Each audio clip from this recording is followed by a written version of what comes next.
दोस्तों, आपने पहले ही पार्ट देख लिया होगा महाभारत का, तो इस वीडियो में हम आपको दिखाने वाले हैं पार्ट नंबर 2।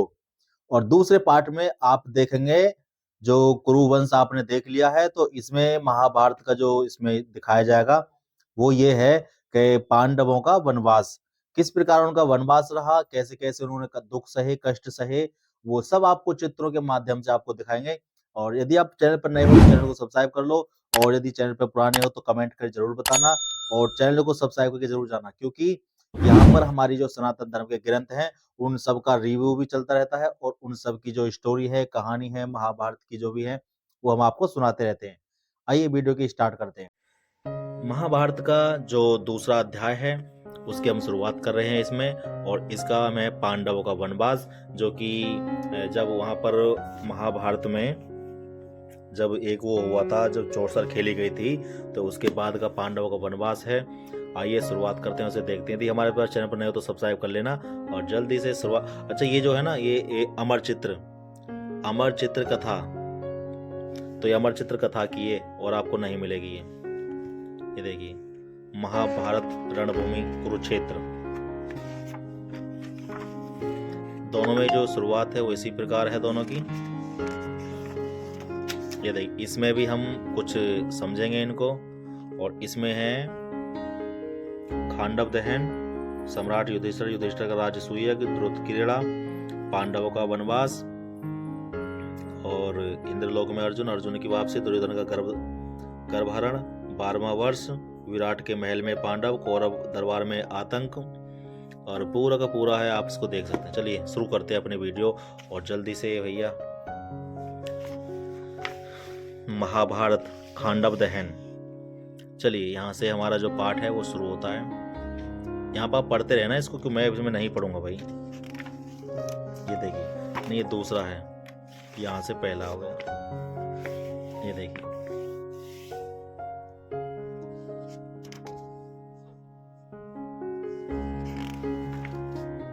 पढ़ते रहना, स्क्रीनशॉट लेके रख लेना चाहे तो, वरना आप इसको धीरे धीरे पढ़ते रहना एक एक पृष्ठ को, क्योंकि ये महाभारत का चैप्टर 2 है। और इसमें हम जानेंगे कि कैसे द्रुत कीड़ा हुई, और कैसे ये देखो खांडव, यहाँ पे पूरे जंगल में आग लगी हुई थी, और बाणों से वर्षा, मतलब क्या क्या है इसमें सब लिखा हुआ है, आप इसको पढ़ते रहना। चक्रवात, जंगल में अग्नि, खांडव में पूरा जल जल के विनाश हो गया इसका। इस मतलब द्वापर युग की बात है ना, उस समय युद्ध होते थे, बहुत भयंकर युद्ध होते थे। ये देखो खांडव दहन, ये खांडव पूरा पहाड़ है, ये भीम उठा के ले जा रहे हैं इसको, पूरा का पूरा पर्वत उठा लिया। पता नहीं युद्ध है, ये मुझे लगा युद्ध हो रहा है यहाँ पर। पढ़ते रहना भैया, क्योंकि मैं अभी इसको नहीं पढ़ रहा हूँ। ये देखो, हाँ वीडियो तो आपको सही लग रही है, क्योंकि भैया हाँ इसमें ये देखो, ये पांडव हैं, ये श्री कृष्ण हैं। अर्जुन, तुमने कृष्ण से और अग्नि से मेरे प्राण बचाए, मैं बोलो मैं तुम्हारी क्या सेवा करूं। अगर ये, अच्छा ये बताऊं तुम्हें, जो कोई भी राक्षस हो या कोई असुर जाति का हो, कोई कैसे भी हो, अगर कोई किसी के प्राण बचा लेता है तो उससे प्रसन्न होता है और उसको वरदान देता है, या कुछ वो कुछ भी कर दे, मतलब हमेशा वो तुम्हारी ओर से सहायता करेगा। ये देखो, ये महल है, ये महल बना गया है, और ये महल किसका है, ये किला बना गया है। देखो ये इसके अंदर का नजारा है, आप इसको पढ़ लेना, यहाँ पे लिखा हुआ है। इस प्रकार ये इनका महल बना। फिर एक दिन जब पांचों पांडव राज दरबार में बैठे हुए थे, ये दरबार है,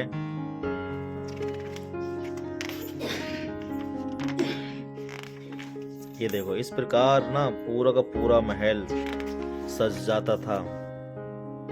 सारे के सारे भाई जो थे, पांडव जो थे, वो एक दूसरे के प्रति इतना प्रेम रखते थे कि भाई बस। अच्छा देखो, यहाँ पर जो पेज है वो पेज से चल रहे हैं, कि पहले पेज में कितने पेज थे, अभी दूसरे 400 से आगे चल रही है, 476। ये देखो, इनको आप पढ़ते रहना वीडियो को रोक रोक के, क्योंकि मैं पढ़ नहीं रहा हूँ, मैं खाली आपको वीडियो दिखा रहा हूँ बस।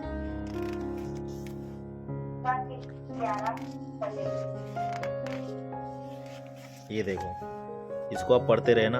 यदि कोई प्रश्न छूट भी जाए तो कोई बात नहीं भैया, क्योंकि पढ़ना थोड़ा थोड़ा लगे रहना आप इसमें। ये देखो, वैसे तो आपके लिए मैंने एक एक पेज दिखा दिया है पढ़ने के लिए। महाभारत से हमने यही सीखा है कि भाई कभी अहंकार नहीं करना चाहिए हमें। ये देखो, हमेशा मिल के रहना चाहिए। यदि हमें कोई किसी चीज़ को मिली कोई चीज़ मिलती है या हमारे पास कोई चीज़ ज़्यादा है तो हमेशा उसके मिल बांट कर उसका जो है सदुपयोग करना चाहिए, दुरुपयोग ना करें तो ही अच्छा है।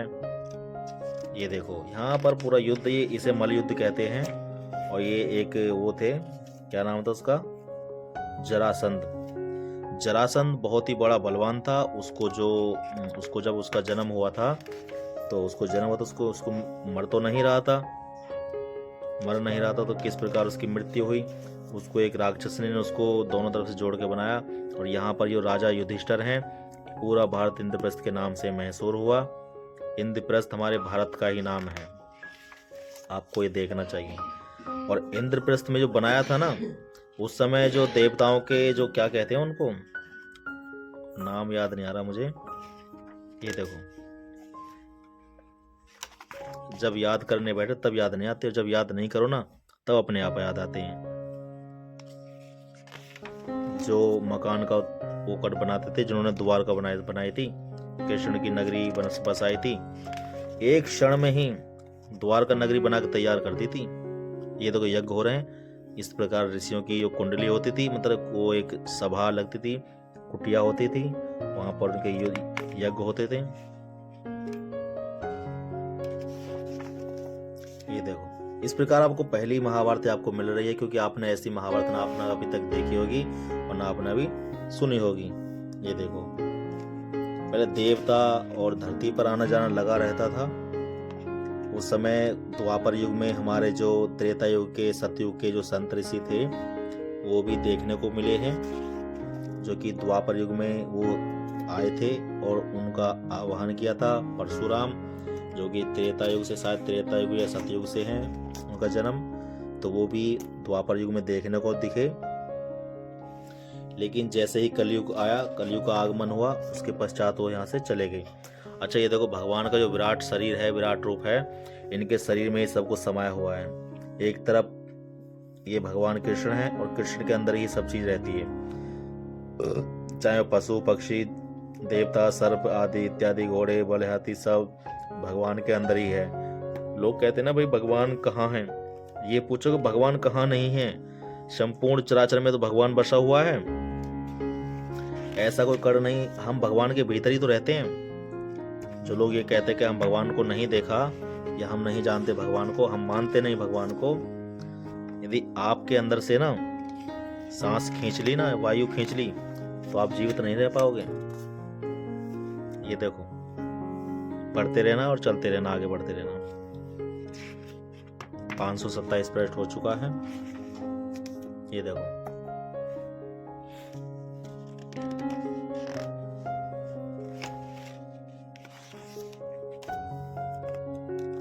आपको दो साफ क्लीन देख रही होगी और आप इसको पढ़ के देख भी सकते हैं, इसको समझ सकते हैं कि भैया किस प्रकार ये महाभारत है।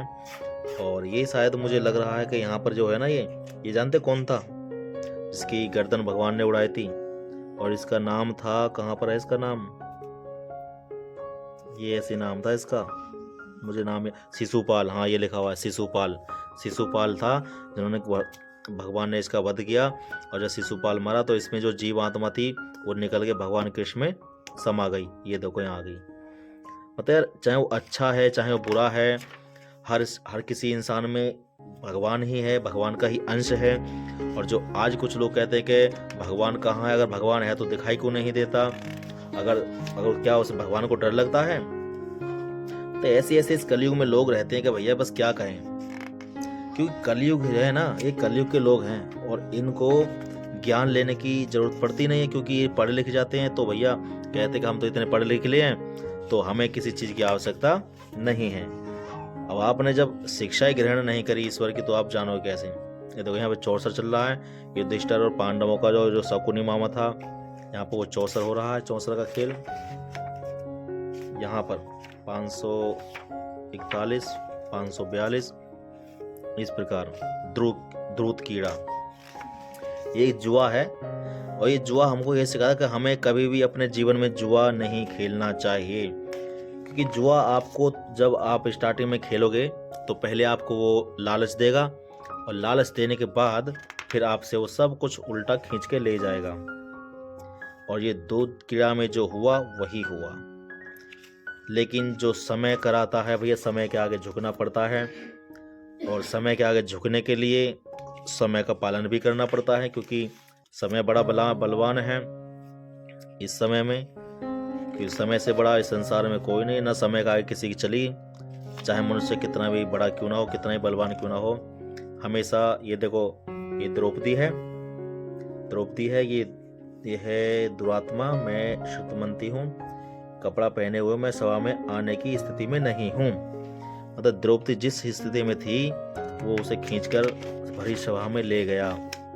उस समय सारे राजा महाराजा योद्धा सब देख रहे थे, किसी ने भी ये नहीं कहा कि भाई स्त्री का अपमान नहीं मत करो, ऐसा मत करो। और यहाँ पर ये इन्होंने लेकिन नहीं माने, किसी की नहीं सुनी।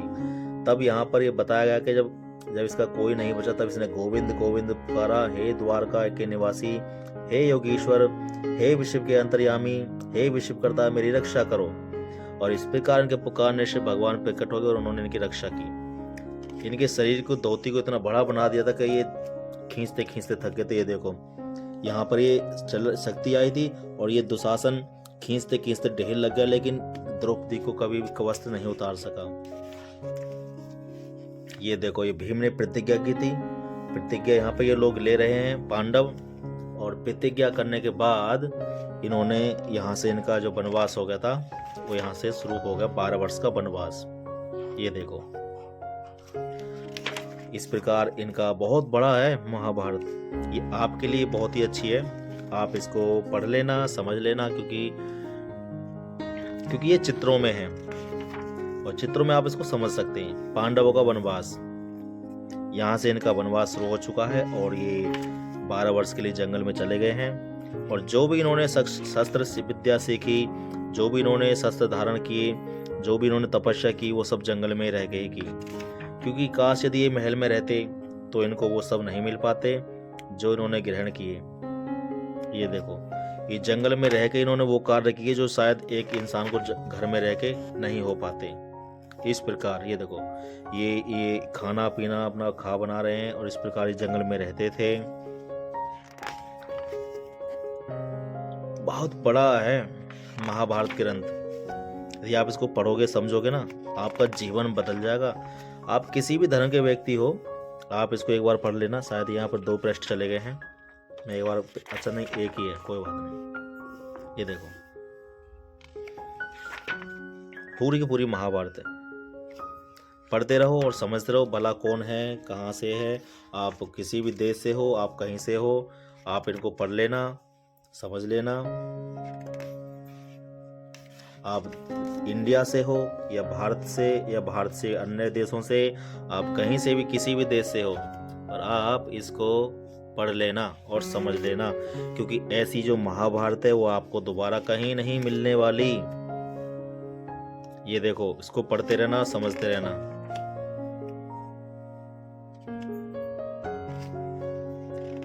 ये जब कहा है, जब ये जंगल में रहा करते थे, पांडवों का वनवास है और इन्होंने यहीं पर रहकर इन्होंने तपस्या की, और काफी इनका जो जीवन है बहुत ही दुखदायी रहा।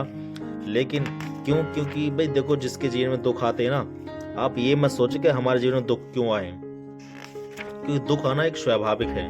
क्योंकि जिसके जीवन में दुख आते हैं, समझ लेना वो दुख नहीं झेल रहा, वो कुछ तैयारी करने में लगा हुआ है।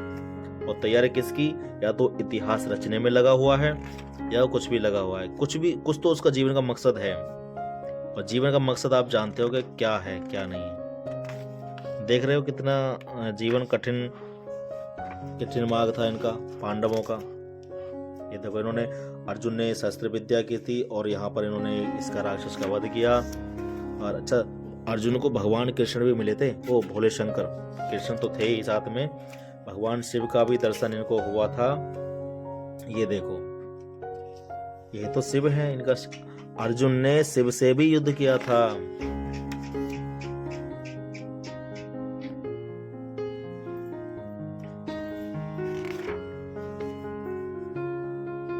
यहाँ पर ये इन्होंने शिवलिंग की पूजा की और भगवान शिव से वरदान प्राप्त किया। और यहाँ से जो पशुपता अस्त्र था अर्जुन ने शिव जी से ले लिया।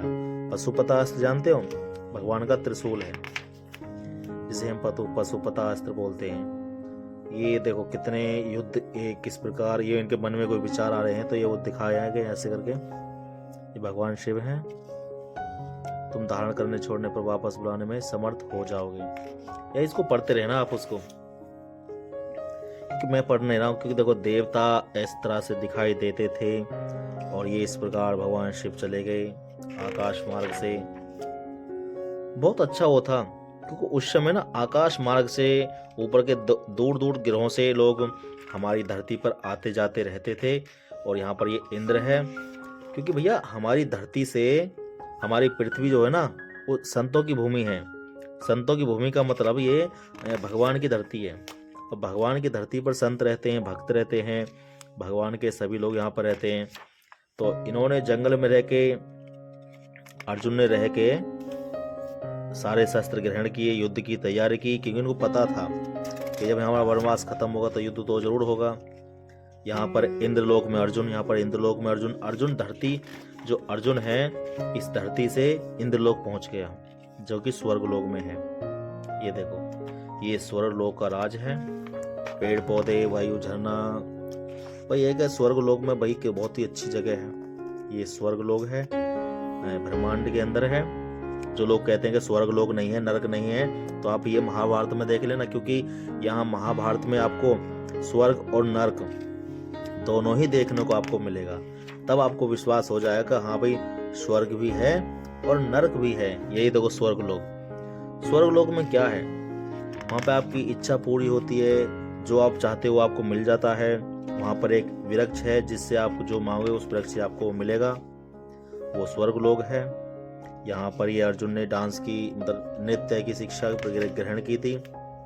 ये स्वर्गलोक है सारा, आप जो देख रहे हैं इंद्रलोक, इंद्र का लोक है, इंद्रलोक स्वर्ग का लोक का राजा है। ये देखो ये नृत्य होता था जो कि बड़े अच्छे चाव ताव से होता था। ये देखो पूरी तरह से इसमें दिखाया गया है। आप इसको पढ़ते रहना, समझते रहना, क्योंकि यहाँ पर जो महाभारत है ना बहुत अच्छी आने वाली है, क्योंकि इसमें जो चित्रण है वो मुझे बहुत अच्छे लगे। ये देखो ऐसी महाभारत आपने आज तक नहीं देखी कहीं पर भी। ये देखो ये यहाँ पे कहानियां सुनाई भगवान की, ये राम की कहानी सुनाई, वराह अवतार की, यहाँ पर ये युद्ध में बलराम कृष्ण की, और ये तुम्हें ये नरसिंह भगवान की कहानी। अरे बहुत कुछ है यार महाभारत में। यदि आपने महाभारत को समझ लिया, देख लिया, पहचान लिया तो आपका जीवन बदल जाएगा। बोलने की जो आपकी कला है वो भी आपकी बदल जाएगी। मैं तो कहता हूँ आपके घरों में महाभारत और एक रामायण और एक श्रीमद् भागवत, ये सब आपके पास होना बहुत जरूरी है, क्योंकि आप इनको पढ़ोगे, समझोगे, जानोगे, तभी तो आप अपना जीवन बनाओगे। भारत 22 अर्जुन की वापसी। यहाँ से जो अर्जुन हैं अपने धरती लोक पर आ चुके हैं और इनके अपने पांडव अपने भाइयों से वो मिल चुके। यहाँ से अर्जुन की वापसी यहाँ पर भी, यहाँ पर ऊपर दे रखा है। ये देखो क्योंकि भीम भी कम नहीं थे, उन्होंने भी युद्ध की शिक्षा ली और उन्होंने भी, और हाँ हनुमान जी से वो मिले, हनुमान से मिले और हनुमान जी ने उनको वरदान दिया कि मैं आपके युद्ध में साथ तो नहीं दूंगा, लेकिन ये धर्म युद्ध है तो उस लोग के जो लोग थे वो इस युद्ध में भाग नहीं ले सकते।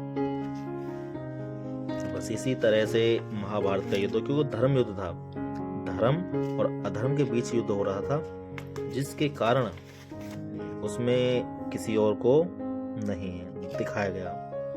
यहाँ पर देखो ये हनुमान है। इस कथा को विस्तार से पढ़ने के लिए अंक चिन्ह संख्या 214 देखिए, 214 पर है, 214 पता नहीं कौन से में है। ये है इसकी, ये हनुमान जी हैं और भीम से परीक्षा ले रहे हैं ये देखो पूंछ उठाने का व्यवहार कर रहे थे हनुमान जी। तो इनका अहंकार थोड़ा, क्योंकि भीम के अंदर अहंकार था कि देखो हम कोई भी धर्म का कार्य करते तो हमारे अंदर वो अहंकार नहीं होना चाहिए। देखो एक गदा युद्ध हो रही है पानी में अंदर, है ना, हमारे अंदर ना कितने काम, क्रोध, मद, लोभ, मोह, अहंकार, अभिमान, ना कितने ऐसे नाम भरे पड़े रहते हैं जिनकी वजह से हम उनको नहीं समझ पाते, देख नहीं पाते।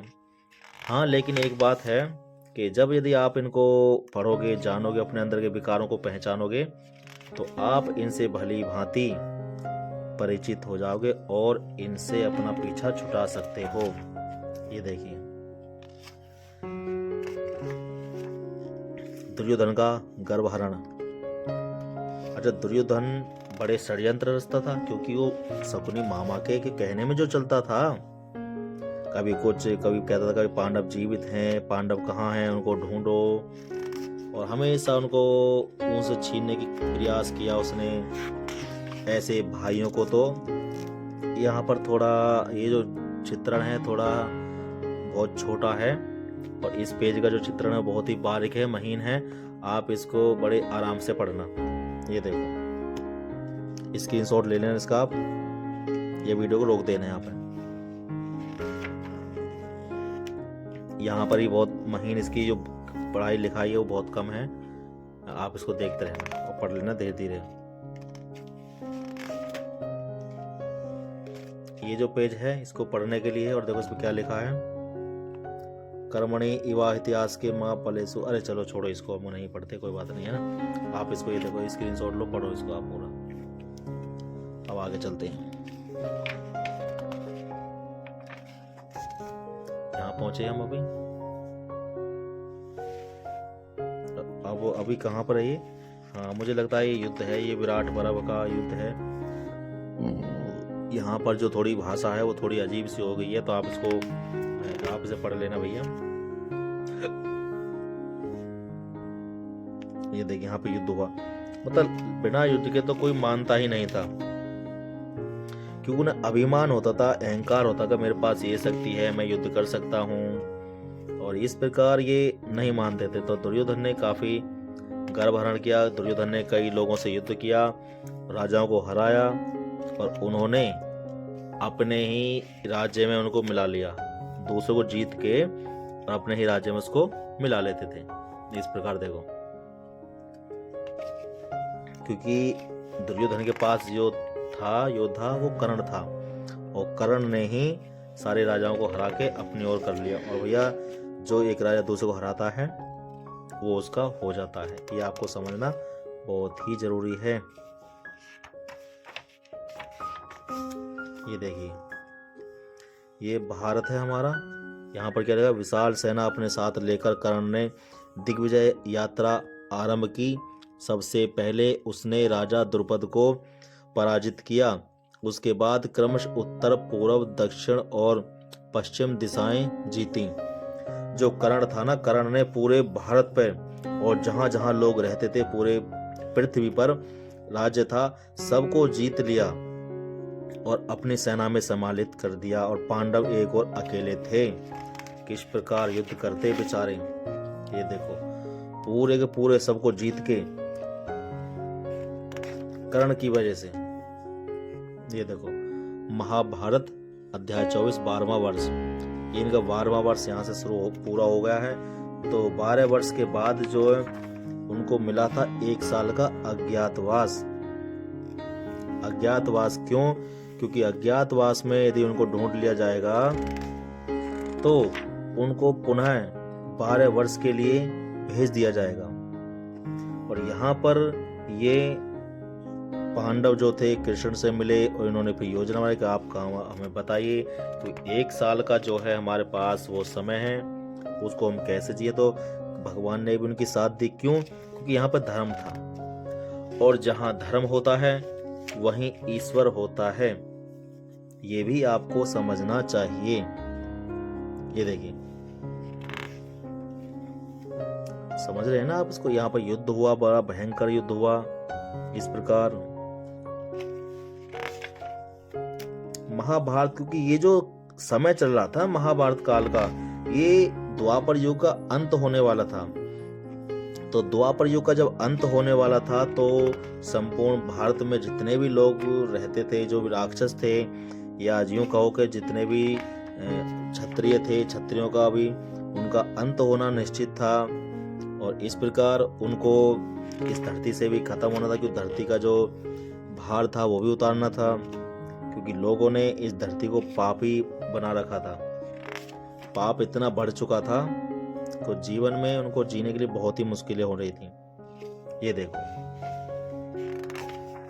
अच्छा ये यहाँ पर वो है जहाँ पर चारों भाई मूर्छित हो जाते हैं और समुद्र से यहाँ पर कोई एक हो है जिससे युधिष्ठिर बात करते हैं। यहाँ पे धर्म की बात आती है। जहाँ जहाँ धर्म की जरूरत पड़ी वहाँ वहाँ युधिष्ठिर ने साथ दिया और अपने भाइयों को जीवित कर दिया।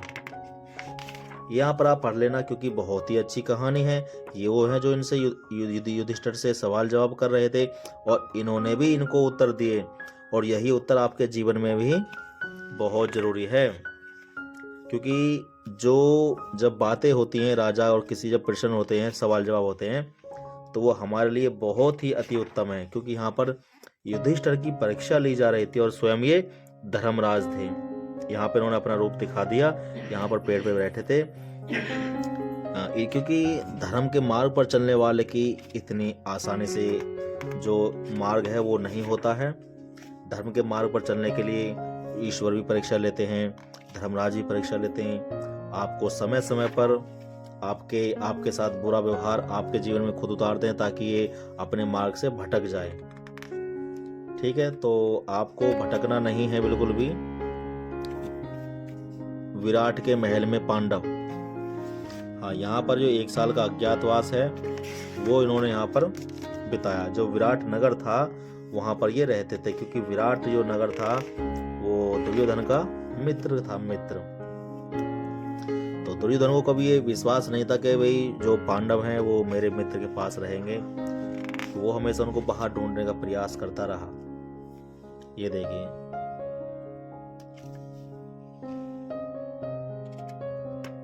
ये देखो यहाँ पर पांडवों की कृपा से यहाँ माता दुर्गा प्रकट हुई है और इनको वरदान दे रही हैं। कुछ बातचीत हो रही है इनमें, आप इनको पढ़ लेना। अच्छा, आपने इसका स्क्रीनशॉट लिया, ये देखिए।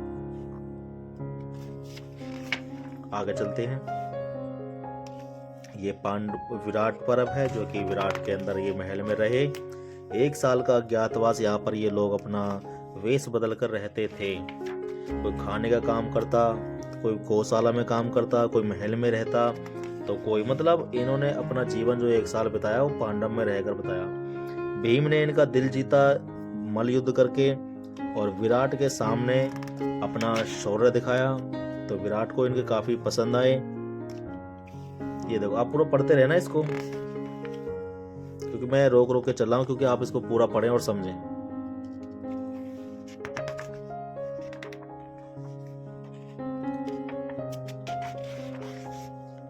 ये देखो, ये चलो यहाँ चलते हैं। अभी धीरे धीरे कहानी जा रही है हमारी आगे को। यहाँ पे एक किचक, जो किचक थे वो विराट के पुत्र थे, मतलब एक तरह से विराट के राजा थे जो किचक। यहाँ पर किचक का वध किया भीम ने और उनको परलोक पहुंचा दिया।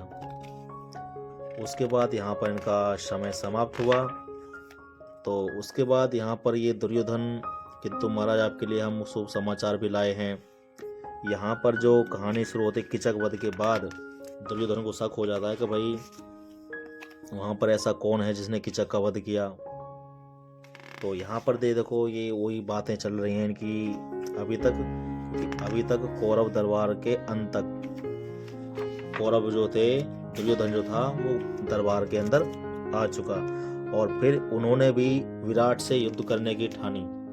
तो यहाँ पर युद्ध हुआ, विराट में युद्ध हुआ, कौरवों में युद्ध हुआ, यहाँ पर युद्ध हुआ इनमें। और तब यहाँ पर इन्होंने भी अपना शौर्य दिखाना शुरू किया, क्योंकि जो अर्जुन को श्राप मिला था वो एक विन्हला के नाम से उनको एक किन्नर बना दिया गया था श्राप के कारण, जो कि 1 वर्ष के लिए उनको ये अज्ञातवास में उनको साथ दिया। ये देखो, समय से पूर्व ही इन्होंने इनको नहीं पहचान पाए, जिस कारण इनका जो 13 वर्ष थे वो पूर्ण हो चुके। और अब उसके बाद देखो महाभारत की स्थिति शुरू हो चुकी है कि ना पहचाने जाने पर इनको जो होने वाला था वो युद्ध हुआ था। आप इसको समझ सकते हैं कि भाई आखिर युद्ध क्यों हुआ, क्यों नहीं होना चाहिए था युद्ध। पढ़ते रहना, समझते रहना, क्योंकि मेरा काम आप तक ये किताब को पहुंचाना था बस। और बहुत मेहनत के बाद मैं ये वीडियो आपके लिए बना रहा हूं, क्योंकि मेरा काम आपको सिर्फ जागरूक करना है। आप अपने सत्य सनातन धर्म को समझो, इनको पहचानो कि कब क्या कैसे कहाँ हुआ। आज लोग मूर्ख लोग हो चुके हैं, उनमें बुद्धि नाम की कोई चीज़ नहीं है, क्योंकि उनका भी क्या गलती है, कलयुग ने उनकी बुद्धि को हरण कर लिया है। और जब कोई उनकी बुद्धि को हरण कर लेता है तब इंसान इंसान नहीं रहता, वो जानवर बन जाता है। क्या मैं सही बोल रहा हूँ? यदि आप मैं सही हूँ तो आप कृपया करके कमेंट बॉक्स में कमेंट करके अपना जवाब दें और आप मुझे बताएं क्या मैं सही हूँ। दूत के रूप में संजय, महाभारत 27। संजय को दूत के रूप में भेजा कि भाई आप हमारे महल में आए, और ये महल था उनका, जो कि क्या थे वो, हस्तिनापुर, महाराज पांडु। ये देखो, आप इसको पढ़ते रहना, क्योंकि मैं बस आपके लिए दिखा रहा हूं।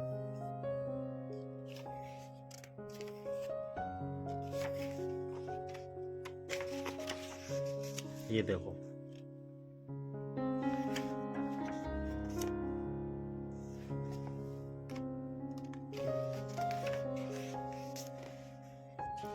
भीम के अंदर इतना बल था ना, यहाँ पर देखो अकेले छक्के छुड़ा देता पूरी सेना के। ये आप तो जान ही गए होंगे कि भीम कौन थे, कैसे थे। ये भी हमारे सब सनातन, संपूर्ण सृष्टि सनातन है। ब्राह्मण थे, कोई क्षत्रिय थे, कुछ वैश्य थे, कुछ शूद्र थे। अब आपको ये बता देंगे, देखो आप कुछ लोग आज के सवाल में उलझे हुए हैं कि भाई ब्राह्मण, क्षत्रिय, शूद्र, वैश्य, आखिर ये लोग है कौन।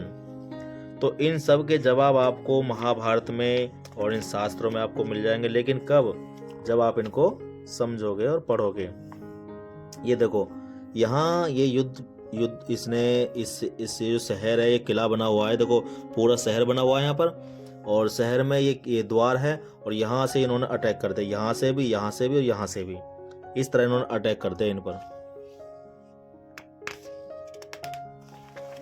ये देखो, इस प्रकार ये यहाँ पर दिखाया गया है। ये इस प्रकार पूरा था।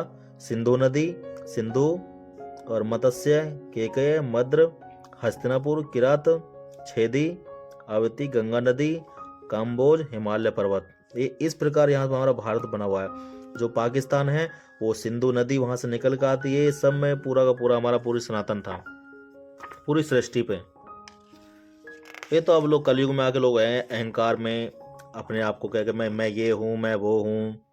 और इस प्रकार अहंकार की सृष्टि जो होती है साहब, वो बहुत बड़ी होती है, क्योंकि वहाँ पर इंसान का जो अस्तित्व है वो खत्म हो जाता है, और सिर्फ रहता है तो कौन, सिर्फ अहंकार। ये देखो, ये भगवान श्री कृष्ण हैं जो कि इनसे बातचीत करने आए हैं, उनसे मुलाकात करी कि भाई कुछ करना चाहिए युद्ध के लिए, नहीं। ये देखो, दुर्योधन का दुराग्रह।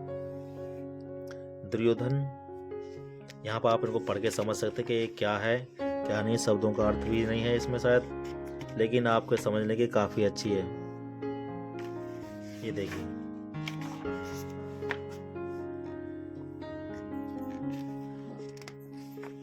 इस वीडियो को बनाने में मुझे बहुत मेहनत लगी आपके लिए खास।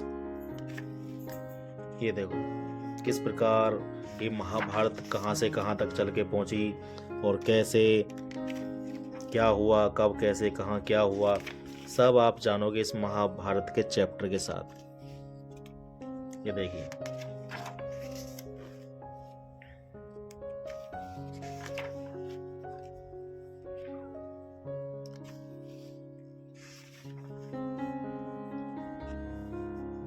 पूरी महाभारत आप देख सकते हैं। ये है उसकी शानदार पताका पर पवन पुत्र हनुमान की आकृति। जो अर्जुन का रथ था उसके ऊपर अर्जुन की हनुमान जी रहते थे। तो ये क्या है, अर्जुन का रथ देवताओं को शिल्पी त्वष्टा ने अपना सारा दिव्य कौशल लगाकर तैयार किया है और उसने इसमें कोई जादुई शक्तियां भरी हैं। ये है कोई, अच्छा ये कुछ मन में विचार कर रहे हैं। ये देखो पूरा यार महाभारत मैंने आपको दिखा दिया है। ये दूसरा पार्ट है। यदि आप हमारे चैनल पर नए हो तो जल्दी जल्दी सब्सक्राइब कर लो। और देखो यहाँ पर भगवान ने अपना विराट स्वरूप दिखाया।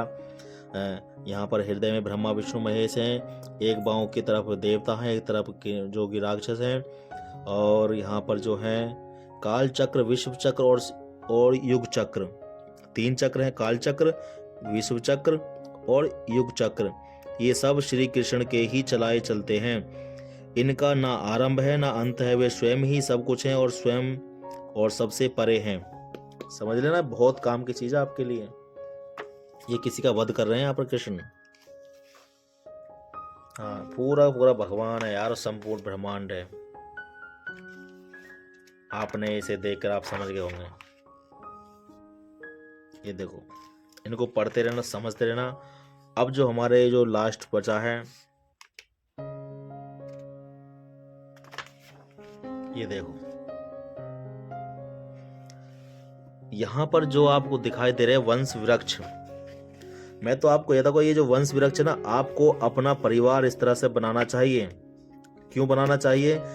क्योंकि आपके जो आने वाली पीढ़ी है ना, वो अपने परिवार को समझे और जाने के कैसे कैसे इनकी जन्म हुआ, किससे किसका आगमन हुआ, और ये आपको सब होना जरूरी है।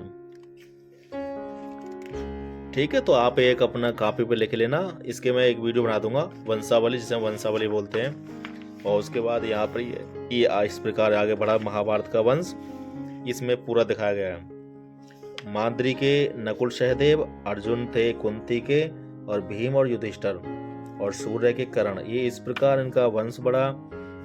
विकर्ण, युयुत्स, दुशासन, दुर्योधन, ये इस प्रकार 100 पुत्र थे, जिनके नाम ये थे बड़े बड़े, बाकी तो बहुत बड़े हैं। वंश वृक्ष है, आप इसको देख लेना।